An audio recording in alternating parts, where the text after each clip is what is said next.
game like Dragon Ball Z Kakarot has enormous potential, but no moment in history is able to take advantage of that potential as well as this DLC does. Welcome to the review of the third DLC for Dragon Ball Z Kakarot, Trunks, the Warrior of Hope. Sometimes I feel like I'm dying. I'm falling to pieces, but nobody knows that I'm falling to pieces, but won't let it show.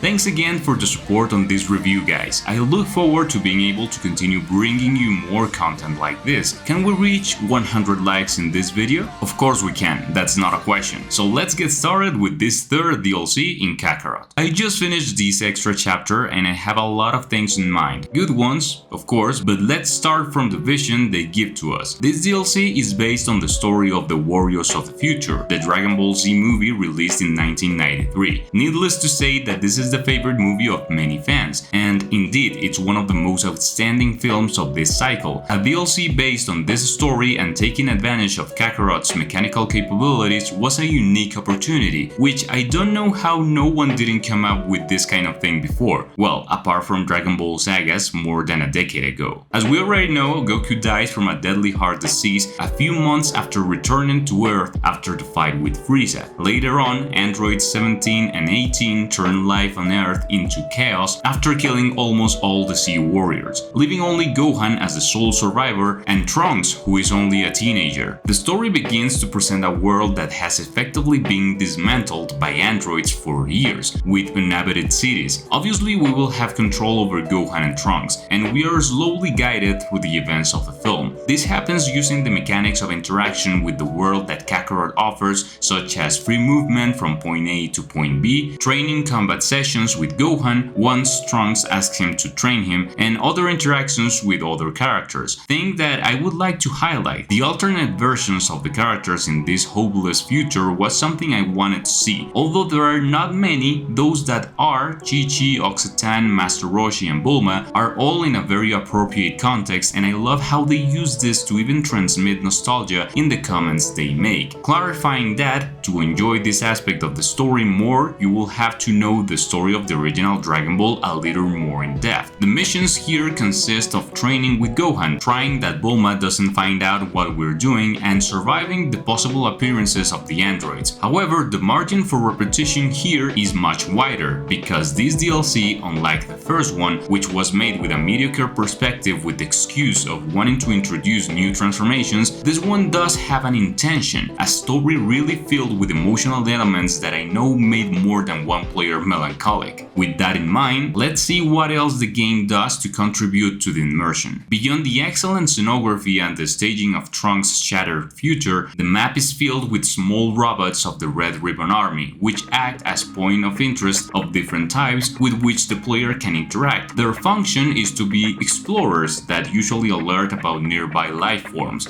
In other words, you. That is, once again, a good example of the inclusion of new mechanics that helps the variety of the gameplay. So the robots are distributed in several areas of the map, practically replacing other opponents that could be seen in the main story. This also, combined with some secondary missions exclusive to this new world, make the experience more like an expansion of the game and not a couple of new cinematics, and that's it.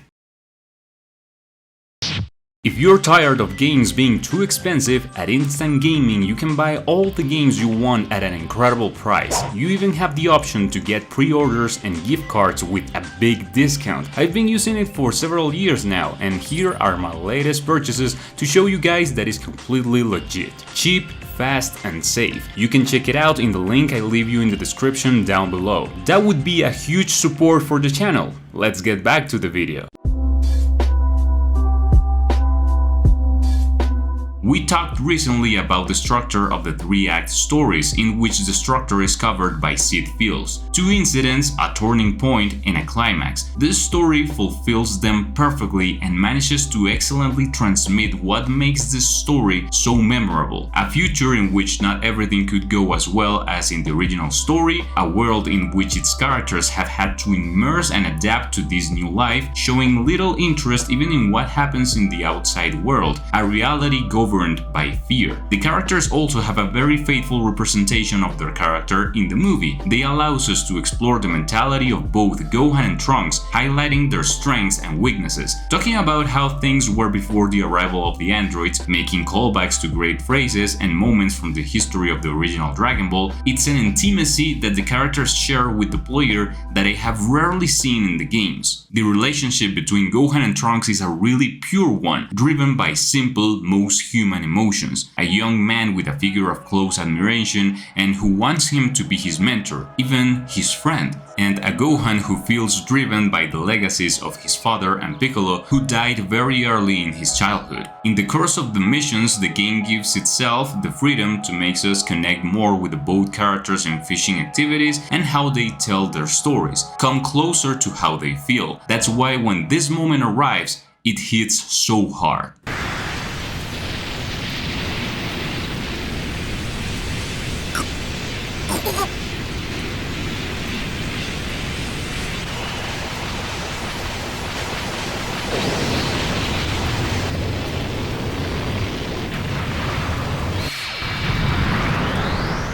Gohan's death is symbolic, it's tragic, and it carries with it too many mixed emotions. In the game, it's done in a masterful way. In the last moments in which Gohan tries to face the androids, he shows his true self, how he has his hopes placed in Trunks and knows that one day he will be the key to bring peace back to Earth. Every moment using future Gohan in this fight feels tense, and I love how the game still allows us to use him when he has no energy left, when he's completely fatigued from the combat, when his body is about to collapse. This is a very strong intentional mechanical decision. The game allows the player to feel the powerless of not being able to save Gohan firsthand. You try to hit, you try to charge ki, do techniques, but nothing comes out. Gohan is completely drained. It's a very similar moment to that of Jiraiya's death in Naruto Storm 2, where the developers knew the weight that this event had and wanted it to have the greatest emotional impact possible for the player. In the same way we control a dying Jiraiya who is destined to fall. Finally, the same destiny awaits Gohan, who with one last breath of his unbreakable spirit, he launches a Kamehameha with his remaining arm, but it only manages to delay the inevitable.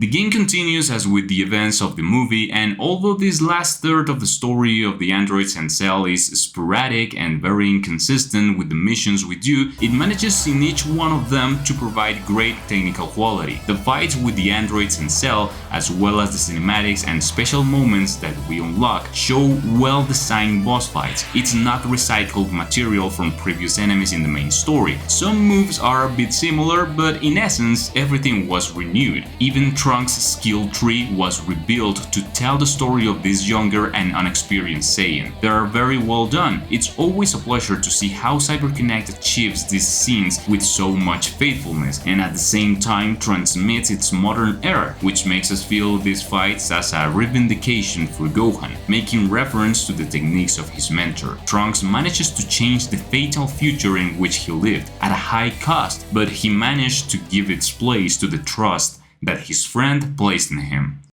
But be careful, this is not all. CyberConnect made an extra decision, and it was to make a small additional scenario for the credits. It turns out that the events of the Majin Buu saga, which would take place after what happened in this universe, were adapted to Trunks' stay as the only remaining Z-warrior on Earth, and it makes a lot of sense. If Goku is no longer there to defend the Earth and Gohan no longer exists to do the Z-war training, it's logical that Trunks takes the place, and in a way also symbolic for what is Gohan's legacy on Earth. So the game takes us into a small training section with the Sea Sword, with cool details like the training clothes of the Supreme Planet that they let us place against the Supreme Kai, adding his own moveset, something that I didn't notice in the past, and making incredible nods with respect to the original story. This moment in which Babidi appears on Earth just before Trunks tried to break the hardest metal in the universe and failed in the attempt, obviously, making a quite funny reference to what happened to Gohan in the timeline that we all know. I love it. This alternative scenario is very well thought out, which piece of the story takes its place coherently and brings us more cinematic material 10 out of 10 for the fight with Dabura trying to avoid the rebirth of Majin Buu. I won't say much more about it so as not to spoil in case someone wants to complete it on their own, because it's completely worth it. It's a true DLC that gives you compelling reasons to return to a game that you haven't played for a long time. If we think about it, this DLC was made out of pure love for the story of the warriors of the future, without using as an excuse any additional marketing material that could have helped publicize the game. Things like free transformations or power levels. There are only 2 new characters and 1 additional transformation for Trunks like Super Saiyan 2.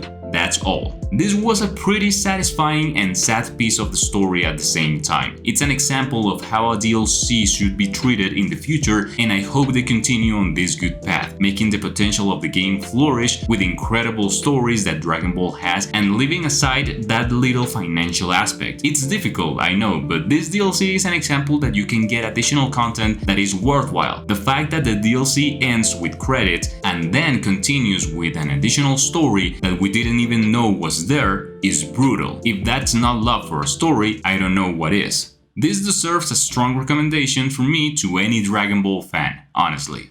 Guys, if you have already tried this DLC, let me know your opinions in the comments. Of course, I'll be delighted to read them. If you made it this far in the video, I thank you with all my soul. That was all for today, and I'll be watching you in the next video. Take care and see ya.